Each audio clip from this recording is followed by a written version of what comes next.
नमस्कार दोस्तों, आपका बहुत बहुत स्वागत है आज की गोल्ड न्यूज़ में। तो चलिए वीडियो को शुरू करते हैं।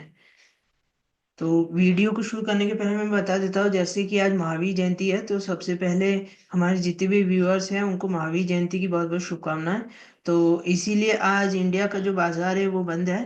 तो इंटरनेशनल जो मार्केट है, पहले उसकी रेट डिस्कस कर लेते हैं। तो अभी गोल्ड कॉमेक्स में $3,113 ट्राई आउंस का रेट चल रहा है। वहीं जो सिल्वर कॉमेक्स है उसमें $30 ट्राई आउंस का रेट चल रहा है। तो आज सबसे पहली आज की न्यूज़ है कि जो ट्रम्प है उन्होंने जो अभी ये टैरिफ लगाने वाले थे सब कंट्री पे, उसको 90 दिनों के लिए पॉज कर दिया है। ये न्यूज़ उन्होंने ट्रूथ सोशल के माध्यम से सब लोगों को दी है। पर इसमें एक बड़ी बात यह है कि जो चाइना है उनका टैरिफ उन्होंने बंद नहीं करा। वहीं चाइना पे उन्होंने 125% का टैरिफ लगा दिया है।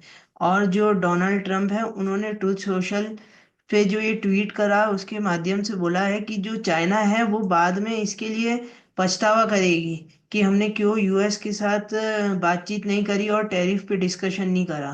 पर अब वो तो वक्त ही बताएगा कि यूएस सही है कि चाइना सही है। पर जैसे ही डोनाल्ड ट्रंप ने ये ट्वीट करा था उसके बाद से जो मार्केट है उसमें बहुत ज़्यादा तेजी दिखने को मिली है। मतलब जो यूएस का जो डाउन है उसमें भी बहुत ज़्यादा पॉजिटिव दिखा है, और जो नेस्डेक है वो भी बहुत ज़्यादा बढ़ता गया है। वहीं जो गोल्ड है, जैसे ही डोनाल्ड ट्रंप का ट्वीट आया था उसके बाद $40 तक बढ़ गया था। तो ये एक बहुत अच्छी न्यूज़ है गोल्ड के लिए। और वहीं जो अब अगली नेक्स्ट न्यूज़ है उसमें जो आरबीआई है उन्होंने जो इंटरेस्ट रेट है उनको 0.25% तक कट कर दिया है। ये बहुत अच्छी बात है। इसकी वजह से रेपो रेट का जो परसेंट है वो 6% आ गया है। रेपो रेट मेनली क्या होता है मैं आपको समझा देता हूँ। रेपो रेट वो रेट होता है जिसपे जो बैंक रहती है वो आरबीआई से लोन लेती है, कुछ भी गवर्नमेंट सिक्योरिटी या कुछ भी गिरवी रख के। और जो परसेंट पे लोन लेती है उससे आपको जो लोन मिलेगा उसमें बहुत ज़्यादा इम्पैक्ट करता है। क्योंकि अगर बैंक को ही सामने से इंटरेस्ट रेट ज़्यादा मिलेगा तो वो आपसे भी इंटरेस्ट रेट ज़्यादा चार्ज करेगी। और मेनली बैंक जो आरबीआई रहती है वो इंटरेस्ट रेट वह बढ़ा देती है जब उन्हें इन्फ्लेशन को कंट्रोल करना होता है। तो जैसे अभी इन्फ्लेशन कंट्रोल में है, आरबीआई ने इसको कट कर दिया है, तो इसकी वजह से बाजार में पैसे बढ़ेंगे और आपकी परचेसिंग पावर भी बढ़ेगी। इससे आप या तो घर खरीद सकते हैं या ऑटोमोबाइल, और उनमें इससे चीज़ें सस्ती होगी। चलिए, और दूसरी बात भी आरबीआई के गवर्नर की कर लेते हैं। उन्होंने कहा है कि जो ये ट्रम्प ट्रम्प ने टैरिफ लगाया है इसकी वजह से इंडिया को बहुत ज़्यादा फर्क नहीं पड़ेगा। वैसे भी इंडिया पे सिर्फ 26% का वैसे भी इंडिया पे सिर्फ 26% का टैरिफ लगाया गया है। और जो इंडिया का एक्सपोर्ट है उस पे ऐसा इतना कोई फर्क पड़ता हुआ दिख नहीं रहा है, ऐसा आरबीआई के गवर्नर का कहना है। अब नेक्स्ट जो न्यूज़ है वो चाइना की है। चाइना ने जो अपने बैंक है उनको कहा है कि डॉलर की परचेज को कम करें, और जो अपने और इसको जो डॉलर का रिजर्व उनके पास है उसे युआन में कन्वर्ट करें। क्योंकि जो चाइना का युआन है वो भी बहुत कई तरह से गिरता जा रहा है, क्योंकि ये टैरिफ की वजह से चाइना में भी इम्पैक्ट तो पड़ा ही है। पर चाइना भी घुटने टेकने के लिए तैयार नहीं है। वो यूएस के साथ आंख से आंख मिला के लगा हुआ है कि नहीं, अगर आप भी टैरिफ लगाएंगे तो हम भी टैरिफ लगाएंगे।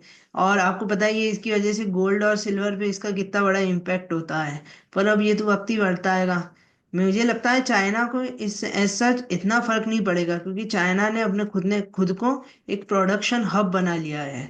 और यूएस चाह कर भी इतना प्रोडक्शन खुद से नहीं कर पाएगा, क्योंकि इतनी फैक्ट्री लगाएगा ही कैसे। पर ठीक है, अब पता चलेगा कि टैरिफ का जो ये वॉर छिड़ा है इसमें चाइना की जीत होगी कि यूएसए की। बाकी इंडिया का तो ऐसा इतनी प्रॉब्लम नहीं है ये, क्योंकि 26% का टैरिफ लगा है। चलिए, जो नेक्स्ट न्यूज़ है उसमें जो मुथूट फाइनेंस है इनका शेयर 9% तक गिर गया है। मेनली अभी थोड़े टाइम पहले ही मैंने ये न्यूज़ में कवर किया था कि जो आरबीआई है उन्होंने स्ट्रिक्ट एक्शन निकाल दिए गोल्ड लोन देने के लिए। आरबीआई ने कहा है कि अभी थोड़े टाइम में हम एक फिक्स स्टैंडर्ड कर देंगे। उससे ही उसके मुताबिक ही चल के जो बैंक है उनको लोन देना पड़ेगा। क्योंकि अभी बीच में मुझे जहाँ तक पता चला था कि कुछ कुछ जो बैंक और एनबीएफसी है वो तो बैकग्राउंड चेक भी नहीं करती है गोल्ड लोन देने के टाइम। तो इसकी वजह से बहुत सारे डिफॉल्ट हुए, तो अब आरबीआई को ये कदम उठाना पड़ा कि अब जो एक स्टैंडर्ड है उसको कर देंगे। तो ठीक है, आज की वीडियो में इतना ही था। और हम जो भी ये वीडियो बनाते हैं ये सिर्फ एक एजुकेशन पर्पस के लिए होता है। तो आप कोई भी अगर फाइनेंशियल डिसीजन ले तो अपने फाइनेंशियल एडवाइजर से ज़रूर पूछ के ले। और जैसे कि आज अभी बाजार बंद था, तो अभी 6 बजे तक खुल जाएगा इंडियन मार्केट भी, क्योंकि महावीर जयंती थी इसलिए बंद था। तो उसके बाद उसका क्या इम्पैक्ट रहता है उसका मैं वीडियो कल डाल दूंगा। और कल क्या सपोर्ट और रेजिस्टेंट के जो प्राइजेस है वो भी मैं कल ही बता दूंगा। और दूसरा, अभी कुछ टाइम से वीडियो नहीं आ पा रही थी क्योंकि मैं जरा एक प्रॉब्लम, घर में एक प्रॉब्लम थी, उसकी वजह से फंसा हुआ था। पर अब से मैं डेली एक वीडियो तो डालने की कोशिश करूंगा ही।